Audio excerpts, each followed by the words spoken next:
Pemirsa, kabar selanjutnya datang dari warga Jalan Ahmad Yani 15 Kelurahan Gambut, Kabupaten Banjar, Kalimantan Selatan, dihebohkan dengan adanya penemuan mayat berjenis kelamin lalakian dengan posisi duduk menyender di bagian kabin belakang mobil berjenis minibus jelang tengah hari Jumat 13 November 2020. Diperkirakan lelaki ini tewas sudah lebih dari 3 hari.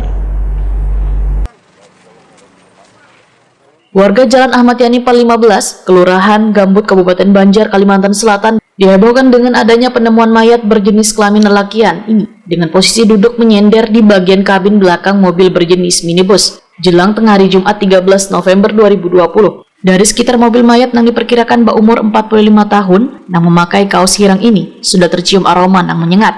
Diperkirakan lelakian tewas ini sudah lebih dari 3 hari. Tempat kejadian perkara pun langsung dikosongkan dan dipasangi garis polisi. Insan media hanya diperbolehkan mengambil gambar dari jauh, sedangkan tim Inafis Polres Banjar langsung melakukan proses identifikasi.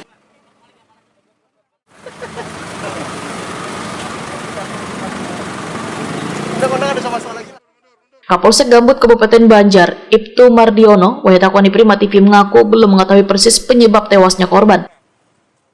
Kita belum tahu apa penyebabnya, karena begitu ada laporan dari masyarakat ke polsek kami, kita langsung datangi ke TKP.